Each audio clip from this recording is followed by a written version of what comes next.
Pendant 10 ans, j'ai économisé chaque pièce de monnaie jusqu'à ce que je m'achète enfin un cottage à la campagne. J'ai décidé de ne pas encore le dire à mon mari. Je voulais attendre le bon moment. Mais à peine 2 heures plus tard, il a fait quelque chose qui m'a fait réaliser que garder le silence avait été la décision la plus intelligente. Les documents de clôture se trouvaient sur la table de ma cuisine lorsque mon mari a franchi la porte d'entrée. Et pendant exactement 2 heures, j'ai gardé le secret le plus important de ma vie dans ma poitrine comme un second battement de cœur. 2 heures. C'est tout le temps qu'il lui a fallu pour faire exploser tout ce qu'il avait discrètement construit contre moi et me donner la seule arme dont j'avais besoin pour partir sans rien laisser derrière moi. Je pense encore à cet après-midi, à la façon dont la lumière du soleil entrait par la porte vitrée coulissante et se posait sur ses papiers. Le petit tampon soigné du notaire dans le coin, ma signature fraîche et définitive, à côté des mots uniques propriétaires. Je n'arrêtais pas de passer mon doigt sur le bord du dossier comme si j'avais peur qu'il ne disparaisse. 12 ans de mariage, 10 ans d'économie secrète, et un mardi ordinaire d'octobre, et tout a changé en un seul après-midi. Mais je m'emballe, car pour comprendre pourquoi je n'ai pas dit un mot à mon mari quand il a franchi cette porte, il faut comprendre qui il était, qui j'étais, et ce que 12 ans d'un certain type de mariage font à une personne. Cela vous vide si lentement que vous ne le remarquez même pas jusqu'au jour où vous cherchez quelque chose en vous, du courage peut-être, ou juste un sentiment normal de sécurité, et vous ne trouvez rien d'autre qu'un espace vide. Mon nom est Ashley. J'ai 41 ans et j'ai grandi dans une petite ville près de Columbus, en Ohio. Le genre d'endroit où tout le monde est au courant de vos affaires avant vous. Mes parents étaient des gens pragmatiques. Mon père a travaillé dans une usine de pièces détachées pendant 30 ans et a pris sa retraite avec une modeste pension. Ma mère tenait la maison, a élevé 3 enfants et découpait des coupons chaque dimanche à la table de la cuisine. Nous n'étions pas pauvres, mais on parlait toujours d'argent à voix basse et prudente, comme un sujet que l'on ne voulait pas déranger. Cette éducation m'a donné une compétence très spécifique. Je savais comment économiser. J'ai commencé à travailler à 16 ans, en faisant du babysitting, puis comme caissière dans une épicerie, puis comme serveuse pendant mes études universitaires. À chaque paie, avant de dépenser un seul dollar, je mettais quelque chose de côté. Ce n'était pas une somme énorme. Parfois c'était 40 dollars. Parfois c'était 200, mais c'était constant et c'était à moi et personne ne le savait. Cette habitude m'a suivi à l'âge adulte comme un compagnon silencieux. J'ai rencontré Brandon à 28 ans. Il était charmant comme certains hommes le sont, sans effort, et avec juste assez d'autodérision pour vous faire croire qu'il n'était pas conscient de son charme. Il avait des cheveux noirs qui bouclaient légèrement sur ses tempes quand ils devenaient longs, et il riait de ses propres blagues de cette manière chaleureuse et spontanée que je trouvais complètement désarmante. Nous nous sommes rencontrés à la fête du 4 juillet d'un ami dans son jardin. Il se tenait près de la glacière, ne parlant à personne en particulier, et il m'a tendu une bière que je n'avais pas demandée en disant « Tu as l'air d'en avoir besoin d'une ». Et j'ai ri. Et ce fut tout. Nous sommes sortis ensemble pendant 2 ans avant de nous marier. Ces 2 années ont été vraiment bonnes. Nous cuisinions ensemble les soirs de semaine. Nous sommes allés à Nashville un automne et avons séjourné dans une petite auberge près de la rivière et mangé des biscuits tous les matins. Il se souvenait de petites choses, la façon dont j'aimais mon café, que je détestais l'odeur des désodorisants au pain, que j'étais toujours anxieuse avant les réunions de famille. Il était attentif, ou du moins il jouait l'attention de manière très convaincante. Nous nous sommes mariés en juin, il y a 11 ans.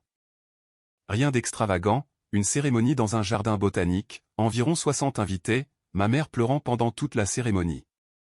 Nous avons emménagé dans un 2 pièces en location dans une banlieue au nord de Columbus, et avons commencé à construire ce que je croyais sincèrement être un véritable partenariat. Brandon travaillait dans la vente d'équipements médicaux, ce qui payait décemment quand il avait un bon trimestre et terriblement mal quand ce n'était pas le cas. Le revenu était imprévisible, ce qui signifiait que très tôt dans notre mariage, nous avons établi une sorte d'arrangement tacite. J'étais la stable. Je travaillais comme chef de bureau pour un cabinet comptable de taille moyenne, même employeur depuis 9 ans, salaire fiable, bons avantages sociaux. Je gérais le budget du ménage. Je payais les factures. Je m'assurais que le loyer était couvert, que l'assurance auto était à jour, et qu'il y avait toujours de l'argent sur le compte courant joint quand Brandon en avait besoin. Brandon, à son crédit, n'était pas un homme paresseux. Il travaillait dur. Il voyageait beaucoup pour le travail, parfois 2 ou 3 semaines par mois. Mais voici le truc avec un mari qui voyage constamment. Vous arrêtez de suivre où il est au bout d'un moment. Vous arrêtez de poser des questions détaillées. Vous développez une vie qui fonctionne indépendamment de sa présence. Et quelque part dans cette indépendance, vous vous éloignez tranquillement l'un de l'autre sans que personne ne fasse une annonce dramatique à ce sujet. Les premières années se sont bien passées. Pas extraordinaires, mais bien. Nous avions des routines. Le dimanche matin au marché des fermiers, dîner chez sa sœur Karen un mois sur deux. Des week-ends occasionnels dans une maison au bord d'un lac que son collègue louait. Bien. Normal. Le genre de mariage qui semble parfaitement adéquat de l'extérieur. C'est vers la 5e année que j'ai commencé à remarquer des choses. De petites choses au début. Brandon rentrait d'un voyage d'affaires et semblait distrait d'une manière difficile à définir, comme s'il était encore ailleurs dans sa tête. Il était sur son téléphone plus que d'habitude. Et quand j'entrais dans la pièce, il détournait l'écran sans sembler s'en rendre compte. Quand je l'interrogeais sur ses voyages, où il avait séjourné, quels clients il avait vus, ses réponses étaient plus courtes qu'auparavant. Efficaces, comme s'il me donnait le minimum d'informations viables.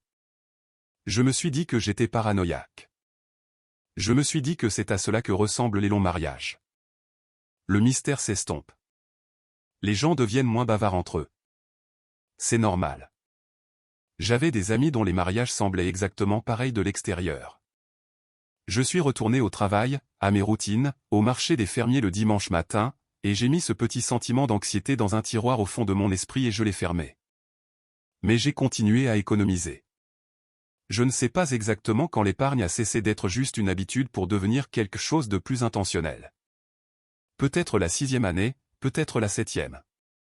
J'avais mon propre compte d'épargne que j'avais conservé depuis avant notre mariage.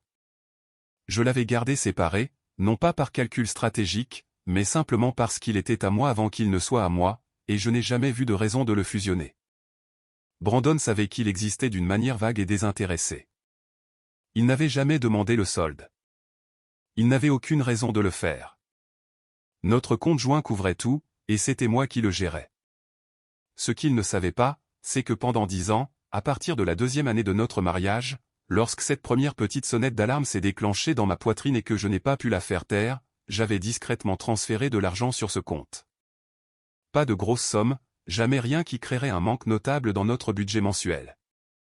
$50 par-ci, 120 par-là, un remboursement d'impôts que je n'ai jamais mentionné, une petite prime du travail que j'ai décrite à Brandon comme étant à peine quelque chose. Un projet en freelance que j'ai fait pour l'entreprise d'un ami pendant un été pour lequel j'ai été payé par un chèque que j'ai déposé directement sur mon compte. 10 ans d'économie silencieuse, patiente et invisible. En octobre dernier, j'avais $47 000 sur un compte que Brandon n'avait jamais demandé à voir. Et puis j'ai trouvé le cotage. Ce n'était pas quelque chose que je cherchais activement. Je n'étais pas à un stade où j'avais pris des décisions concernant mon mariage, du moins pas consciemment. Je parcourais une application immobilière tard un soir alors que Brandon était encore en voyage d'affaires, assise sur le canapé en pyjama avec un verre de vin, de la manière dont on parcourt les annonces immobilières quand on ne cherche pas vraiment quelque chose, mais qu'on n'arrive pas à dormir. Et il était là, un petit cottage à environ 40 minutes de Columbus. 3 chambres, une véranda grillagée à l'arrière qui donnait sur un terrain d'un demi-acre avec 2 vieux chênes, une cuisine récemment rénovée, du carrelage blanc de type métro, des étagères ouvertes, de nouveaux appareils électroménagers, une cheminée à bois dans le salon. Affiché à $189 000, ce qui sur ce marché pour ce type de propriété était vraiment raisonnable. Je me suis redressé sur le canapé. J'ai cliqué sur chaque photo 4 fois. J'ai cherché le quartier, le district scolaire, les impôts fonciers, le statut de l'association des propriétaires, pas d'association, ce qui semblait être un petit miracle. J'ai cherché le nom de l'agent immobilier, Linda Torres, avec une note de 5 étoiles et 47 avis. J'ai cherché l'historique de la propriété. Puis j'ai appelé mon propre agent immobilier, une femme nommée Donna, avec qui j'avais brièvement travaillé lorsque Brandon et moi avions vaguement cherché à acheter une maison il y a 3 ans avant que Brandon ne décide qu'il n'était pas prêt. Et toute l'affaire s'est tranquillement dissoute. Donna se souvenait de moi. Elle était chaleureuse et professionnelle. Et quand j'ai expliqué ce que je regardais, elle a dit, « Ashley, cette maison est à un prix pour se vendre vite. Si vous êtes sérieuse, nous devons agir rapidement. » Et quelque chose en moi a juste dit oui. J'étais sérieuse. J'étais plus sérieuse que je ne l'avais été pour quoi que ce soit depuis des années. J'ai fait une offre 48 heures plus tard. Les vendeurs ont contre-proposé. Nous avons fait des allers-retours 2 fois. Étage 3 semaines après avoir vu cette annonce sur mon téléphone à 23 heures en pyjama, l'affaire était conclue. 191 500 $. Mon argent, mon nom sur l'acte, personne d'autre. J'ai signé les documents de clôture un mardi après-midi début octobre. Donna était là, le représentant de la société de titres était là. J'ai serré des mains, j'ai eu mes copies, je suis allé à ma voiture et je suis resté assise sur le siège du conducteur pendant 5 bonnes minutes sans démarrer le moteur. J'ai ressenti quelque chose que je n'avais pas ressenti depuis très longtemps. Solide, comme si j'avais les 2 pieds sur terre pour la première fois depuis des années. J'ai décidé que je n'allais pas encore le dire à Brandon. Pas parce que j'avais peur de lui, exactement, mais parce que j'avais besoin de temps pour comprendre ce que cela signifiait pour moi. Ce n'était pas juste une transaction immobilière. C'était quelque chose que j'avais entièrement construit par moi-même, tranquillement pendant une décennie. Et je voulais m'asseoir avec ça en privé pendant au moins quelques jours avant que cela ne devienne une conversation, avant que cela ne devienne une négociation, avant que cela ne le concerne de quelque manière que ce soit. Je suis rentré chez moi. J'ai posé le dossier avec les documents de clôture sur la table de la cuisine. J'ai enlevé mes vêtements de travail. Je me suis fait une tasse de thé. Et 2 heures plus tard, la voiture de Brandon est arrivée dans l'allée. Il n'était pas censé être à la maison. Il m'avait dit ce matin-là qu'il serait à Cincinnati jusqu'à jeudi pour une réunion avec un client. Je me souviens avoir trouvé cela étrange. Son voyage avait été écourté 2 fois auparavant, et il n'avait rien mentionné lorsque nous nous étions parlé à midi. J'ai entendu la porte du garage s'ouvrir et j'ai ressenti un petit sursaut de surprise automatique, comme on le fait quand quelqu'un arrive plus tôt que prévu. Je l'ai entendu entrer par la porte de côté. Je l'ai entendu poser ses clés sur le comptoir de la cuisine. Et puis j'ai entendu sa voix, basse, délibérée, clairement au téléphone, disant quelque chose qui a fait s'arrêter ma tasse de thé à mi-chemin de ma bouche. Non, elle n'en a aucune idée, a-t-il dit. Le compte est uniquement à mon nom. Je vire de l'argent dessus depuis 8 mois. Le temps qu'elle se rende compte que quelque chose ne va pas, il sera trop tard pour faire quoi que ce soit. J'ai posé la tasse sur le comptoir sans faire de bruit. Ma main était complètement stable. Mon cœur faisait quelque chose de compliqué dans ma poitrine, pas tout à fait des battements sourds, plutôt comme s'il se réorganisait. Je suis resté très immobile dans le couloir, à 1 mètre de l'entrée de la cuisine, et j'ai écouté. Je te le dis, Mike, a-t-il continué, le timing doit être parfait. Je ne peux pas déposer la demande avant que le compte ait assez d'argent, mais on y est presque. Une pause. Ouais, elle ne se doute de rien. Elle ne se doute jamais de rien. Je suis resté là encore quelques secondes. Puis je suis retourné tranquillement à la table de la cuisine, j'ai pris le dossier avec mes documents de clôture et je l'ai glissé sous mon bras. Je suis allé dans la chambre, j'ai ouvert mon placard et j'ai glissé le dossier derrière une pile de pulls sur l'étagère du haut. Puis je suis retourné à la cuisine, j'ai pris mon thé et j'ai dit, tiens, tu es rentré tôt. Comment était Cincinnati? Et Brandon a levé les yeux de son téléphone, a souri de son sourire facile et a dit, bien. La réunion s'est terminée plus vite que prévu. Qu'est-ce qu'on mange pour le dîner? J'ai souri en retour. Je pensais à des pâtes, ai-je dit. Ce que je n'ai pas dit, c'est, je possède une maison. J'ai 47 000 $ sur un compte que tu n'as jamais regardé, et quoi que tu aies planifié ces 8 derniers mois, tu viens de faire une très grave erreur en rentrant 2 heures plus tôt. J'ai remué l'eau des pâtes et j'ai attendu qu'elle bouille et j'ai pensé au tampon du notaire sur mes documents de clôture et je me suis senti pour la première fois depuis très longtemps absolument calme. Ce dîner de pâtes a été le repas le plus étrange que j'ai jamais cuisiné de ma vie.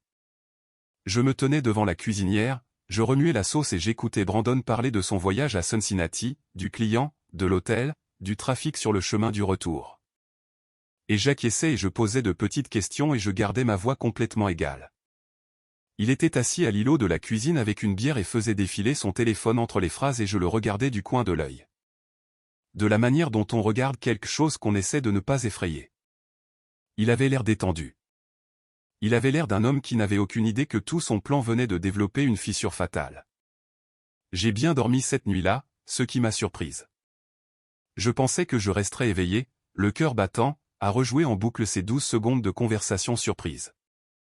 Au lieu de cela, je me suis endormi rapidement et je me suis réveillé avant mon réveil avec une étrange sensation de propreté dans la poitrine, comme le premier matin froid de l'automne quand l'air change enfin et que l'on peut respirer à fond. Je savais ce que je devais faire. Je devais juste le faire avec soin. Le lendemain matin, après le départ de Brandon pour le bureau, je me suis assise à la table de la cuisine avec une tasse de café et mon ordinateur portable et j'ai commencé à faire une liste. Pas une liste émotionnelle, une liste pratique. Parce que voici la chose que j'avais apprise en 9 ans de gestion du bureau d'un cabinet comptable. Quand quelque chose ne va pas avec l'argent, la trace écrite est tout. Et Brandon venait de dire à quelqu'un nommé Mike au téléphone, à voix haute dans sa propre cuisine, qu'il avait viré de l'argent sur un compte privé pendant 8 mois. Ce n'était plus un secret. C'était une preuve. J'ai d'abord appelé Donna juste pour entendre une voix calme en qui j'avais confiance. Je lui ai dit que je devais lui poser quelques questions sur la propriété que nous venions d'acquérir. Elle m'a demandé si tout allait bien. Je lui ai dit que ça allait aller. Elle a dit, « Ashley, tu as l'air d'une femme qui a un plan. » Et j'ai dit, « J'y travaille. » Et elle a ri et m'a dit de l'appeler n'importe quand. Puis j'ai appelé un avocat spécialisé en divorce. J'en avais en fait cherché un il y a 3 ans pendant une période particulièrement difficile où Brandon était rentré d'un voyage de 2 semaines et j'avais trouvé dans la poche de sa veste un reçu pour un restaurant à Indianapolis. Un restaurant qui facturait $62 pour 2 verres de vin et un apéritif partagé, ce qui n'est pas le genre d'endroit où l'on va seul en voyage d'affaires. J'avais cherché l'avocat, noté le nom, puis je m'étais dissuadé d'appeler parce que je me disais que je n'avais pas assez d'éléments, que j'étais dramatique, qu'il y avait peut-être une explication. Je n'avais jamais appelé. Son nom était Jennifer Walsh.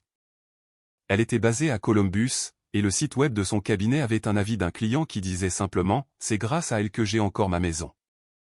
Cela semblait pertinent. J'ai appelé son bureau à 9h15 un mercredi matin. Son assistante a décroché et j'ai dit que j'avais besoin d'une consultation dès que possible. J'ai eu un rendez-vous pour le jeudi après-midi. J'ai passé le mercredi à faire des recherches. J'ai sorti nos relevés de compte bancaires joints des 12 derniers mois et je les ai tous téléchargés en PDF. J'ai examiné les habitudes de Brandon, ses dépôts, ses retraits, ses virements. Il avait toujours été assez distant avec nos finances, me laissant la plupart de la gestion, ce qui signifiait qu'il n'avait peut-être pas réalisé à quel point il était facile pour moi d'accéder à ces informations. Ce que j'ai trouvé, c'est une série de virements, des petits, assez irréguliers pour ne pas être évidents, mais des montants constants comme $340, $875, $1200, $600. Toujours vers un compte externe que je ne reconnaissais pas. En 8 mois, le total s'élevait à un peu moins de $11 000. $11 000. Sortant de notre compte joint pour aller quelque part où je n'avais aucune visibilité. J'ai imprimé chaque relevé. J'ai surligné chaque virement. Je les ai mis dans un dossier et je les ai posés à côté de mon ordinateur portable et j'ai senti quelque chose de froid et de clair s'installer en moi. De la même manière qu'une pièce se sent après qu'un orage est enfin passé. Jeudi est arrivé. Je me suis rendu au bureau de Jennifer Walsh dans le nord de Columbus, je me suis garé sur une place visiteur et je suis entré dans une salle d'attente qui sentait le café frais et avait de véritables œuvres d'art sur les murs. Jennifer elle-même est venue me chercher, la cinquantaine, les cheveux argentés coupés courts, un blazer de la couleur de l'ardoise. Elle avait le genre de visage qui avait probablement été chaleureux autrefois, et qui avait été aiguisé par des années à voir les gens au pire d'eux-mêmes pour devenir quelque chose de plus proche de la précision. Elle m'a serré la main et a dit « Entrez ». Je me suis assise en face de son bureau et je lui ai tout raconté. Je lui ai parlé de l'appel téléphonique que j'avais surpris. Je lui ai parlé des virements de compte que j'avais trouvés. Je lui ai parlé des 10 ans d'économie et du cottage que j'avais acheté 2 jours auparavant. J'ai glissé le dossier des relevés bancaires sur son bureau. Elle les a parcourus sans se presser. Elle m'a posé quelques questions précises. Quand nous étions-nous mariés? Dans quel état? Y avait-il des biens communs en dehors du compte courant, une maison, des investissements, des comptes de retraite? Je lui ai dit que nous louions. Je lui ai dit que Brandon avait un 4 cents un cas par l'intermédiaire de son employeur auquel je n'avais pas accès. Elle a hoché la tête et a pris des notes sur un bloc-notes juridique d'une écriture petite et soignée. Puis elle a dit, « Racontez-moi encore exactement ce que vous l'avez entendu dire. » Je l'ai répété mot pour mot. Le compte est uniquement à mon nom. Je vire de l'argent dessus depuis 8 mois. Le temps qu'elle se rende compte que quelque chose ne va pas, il sera trop tard pour faire quoi que ce soit. Jennifer a posé son stylo. Elle m'a regardé avec une expression qui n'était ni tout à fait de la sympathie ni tout à fait de la satisfaction, quelque chose de plus proche de la reconnaissance. Ça, a-t-elle dit, c'est un homme qui prévoyait de demander le divorce et de cacher des biens matrimoniaux avant de le faire. C'est ce que je pensais, ai-je dit. Le problème pour lui, a-t-elle poursuivi, c'est qu'il l'a dit à voix haute et qu'il est rentré 2 heures plus tôt et que vous l'avez entendu. Elle a fait une pause. Et le plus gros problème pour lui, c'est que vous avez 12 mois de relevés bancaires montrant exactement où l'argent est allé. Elle a expliqué la suite. L'Ohio est un État de distribution équitable, ce qui signifie que les biens matrimoniaux sont divisés équitablement, pas nécessairement 50-50e, mais en fonction d'une série de facteurs. Les biens cachés, m'a-t-elle dit, sont pris très au sérieux par les tribunaux. Lorsqu'il est constaté qu'un conjoint a délibérément dissimulé ou transféré des fonds matrimoniaux en prévision du divorce, les juges disposent d'un pouvoir discrétionnaire important pour indemniser l'autre partie. Dans certains cas, la totalité du montant caché est attribuée au conjoint lésé en plus de sa part standard. Il n'a pas seulement caché de l'argent, a déclaré Jennifer, il a dit à quelqu'un qu'il le faisait exprès et selon un calendrier. Si cette personne, ce Mike, doit un jour témoigner ou si Brandon admet un jour la conversation, le calcul devient très défavorable pour lui très rapidement. Je lui ai posé des questions sur le cottage, s'il était en danger. Elle a regardé les documents de clôture que j'avais apportés. Elle a regardé les dates. Elle a regardé le compte d'où provenaient les fonds, mon compte d'épargne personnelle, prénuptial, maintenu séparément, avec un historique de dépôt de 10 ans que je pouvais documenter en détail. Elle a pris son temps. Puis elle a dit, ceci est votre bien propre. Vous l'avez entièrement financé à partir d'un compte non matrimonial. Il a été acheté à votre nom seul. Tant que vous n'utilisez jamais de fonds communs pour la compte ou les frais de clôture, et il semble que vous ne l'ayez pas fait, il n'a aucune créance dessus. J'ai expiré lentement. Mais, a-t-elle dit en levant un doigt, nous agissons maintenant avant qu'il ne dépose sa demande, car au moment où il le fera, tout gèle, et nous voulons être ceux qui fixent les conditions. Je l'ai engagé cet après-midi-là. J'ai fait un chèque pour la provision sur mon compte personnel. Je suis rentré chez moi en ayant l'impression de me déplacer dans une version différente du monde que celle dans laquelle je vivais il y a 48 heures. Les 2 semaines suivantes ont été les plus étranges de mon mariage. Brandon allait et venait. Il s'est rendu à Détroit pendant 3 jours. Il est rentré à la maison et nous avons dîné et regardé la télévision et il semblait tout à fait normal, même attentif de la manière facile et superficielle qu'il pouvait avoir quand il n'était pas distrait. Je souriais, je passais le sel, je demandais des nouvelles de sa journée et je pensais au bloc-notes de Jennifer, au relevé bancaire surligné et au dossier derrière mes pulls sur l'étagère supérieure de mon placard. Jennifer a déposé la requête en divorce un jeudi matin, exactement 16 jours après ma première visite à son bureau. Brandon a été assigné à son bureau. Il m'a appelé 40 minutes plus tard. J'étais assise dans ma voiture sur le parking du cabinet comptable où je travaillais et quand son nom est apparu sur l'écran de mon téléphone, j'ai décroché et j'ai dit « Bonjour, Brandon », de la voix la plus neutre que j'ai jamais utilisée de ma vie. Il y a eu une longue pause. Puis il a dit « Qu'est-ce que c'est que ça ?» « C'est une requête en divorce, ai-je dit. Jennifer Walsh l'a déposée ce matin. Une autre pause. Tu as un avocat? Oui. Ashley. Sa voix a changé pour devenir quelque chose que je reconnaissais. Le ton autoritaire. Celui qu'il utilisait quand il pensait que je n'étais pas raisonnable à propos de quelque chose. Nous devrions en parler avant. Brandon, ai-je dit, je suis au courant pour le compte. Silence. Je sais que tu vires de l'argent de notre compte joint depuis 8 mois. J'ai les relevés. J'ai les montants des virements. J'ai les dates. J'ai gardé ma voix complètement égale. Et je sais que tu en as parlé à Mike le soir où tu es rentré tôt de Cincinnati. J'étais dans le couloir. J'ai tout entendu.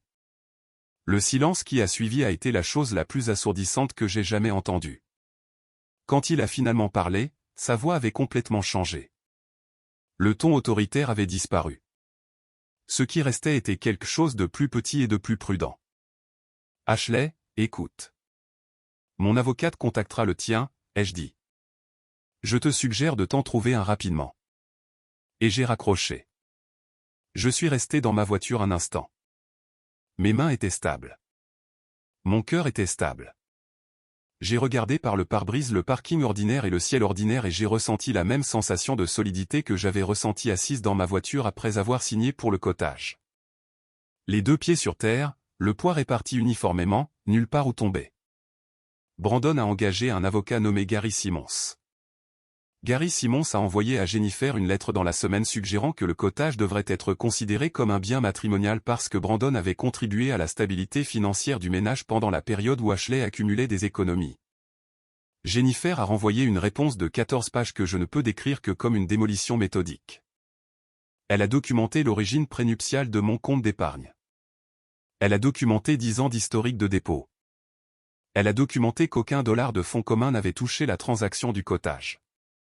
Elle a joint les documents de clôture, le titre de propriété et un décompte détaillé de chaque virement que j'avais jamais effectué sur ce compte.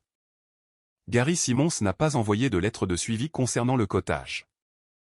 Ce qui a suivi, ce sont 3 mois de négociations que je ne décrirai pas en détail car c'était épuisant et coûteux. Et il y a eu des jours où j'ai pleuré sur le parking de Jennifer avant d'entrer, et des jours où j'ai pleuré au téléphone avec ma mère, et des jours où je me suis assise sur la véranda grillagée du cotage, que j'avais commencé à visiter les week-ends, tranquillement toute seule. Et j'ai simplement regardé les 2 chênes dans le jardin, et j'ai respiré. Mais voici à quoi ressemblait le règlement final. Le compte caché de Brandon, qui s'est avéré contenir un peu plus de 14 000 $ au moment où tout a été découvert et documenté, m'a été entièrement attribué. Le juge n'a pas trouvé cette décision difficile. Le 401K de Brandon a fait l'objet d'un QDRO, et j'ai reçu une partie reflétant mes contributions à la stabilité du ménage pendant ces années de travail. Brandon a reçu sa voiture, ses effets personnels et la compréhension qu'il avait fait une erreur de calcul très coûteuse. Le cotage est resté mien, intact, exactement comme il l'avait toujours été. J'ai emménagé un samedi de février. Mon ami Donna m'a aidé à porter les cartons. Ma mère est venue de Columbus avec un gratin et un ensemble de torchons de cuisine qu'elle avait gardés pour la bonne occasion. Nous nous sommes tenus dans la cuisine avec son carrelage blanc de type métro et ses étagères ouvertes, et nous avons mangé le gratin directement dans le plat avec des fourchettes parce que je n'avais pas encore déballé mes bols. Et ma mère a regardé la cheminée, la véranda grillagée et les 2 vieux chênes visibles à travers la vitre et elle a dit, « Ashley, c'est toi qui as construit ça. » Et elle avait raison. Je ne l'avais pas fait au cours des 16 derniers jours, ni au cours des 3 derniers mois de négociations juridiques, ni même au cours des 10 dernières années d'économie silencieuse. Je l'avais construit dans chaque petite décision que j'avais jamais prise de me prendre au sérieux, de mettre quelque chose de côté, de garder quelque chose à moi. De maintenir la discipline tranquille d'une femme qui a grandi en regardant sa mère découper des coupons à une table de cuisine et qui a compris dans ses os que la sécurité ne vous est pas donnée. Vous la construisez lentement, par petites touches, quand personne ne regarde. Brandon pensait qu'il était celui qui avait un plan. Il pensait qu'il avait 8 mois d'avance sur moi, un compte caché, un calendrier, un type nommé Mike qui l'aidait à gérer la logistique. Il pensait que je ne me doutais de rien parce que je n'ai jamais rien fait qui ressemble à de la suspicion. J'ai souri, fait des pâtes, posé des questions sur Cincinnati et passé le sel. Mais j'avais un acte de propriété avec mon nom dessus et un tampon de notaire dans le coin, et je m'étais préparé à cet acte pendant 10 ans sans jamais perdre patience ni faire un mouvement avant d'être prête. Il est rentré à la maison 2 heures plus tôt et m'a donné tout ce dont j'avais besoin. C'est la partie à laquelle je pense encore parfois, assise sur la véranda grillagée le soir quand la lumière passe à travers les chênes sous cet angle particulier qui donne l'impression que tout est éclairé de l'intérieur. Il s'est fait ça tout seul. Tout ce que j'ai fait, c'est écouter. Le cotage est à moi. Les chênes sont à moi. La véranda grillagée et la cheminée à bois et les samedis matins tranquilles avec du café et l'emploi du temps de personnes d'autres à gérer. À moi. Chacun de ces dépôts de 50 $, ces virements de 120 $, cet été de travail en freelance, ils menaient tous ici, à cette véranda, à ce jardin, à cette vie qui est entièrement et uniquement la mienne. Certaines personnes construisent leur sécurité en faisant confiance à la bonne personne. J'ai construit la mienne en me faisant confiance.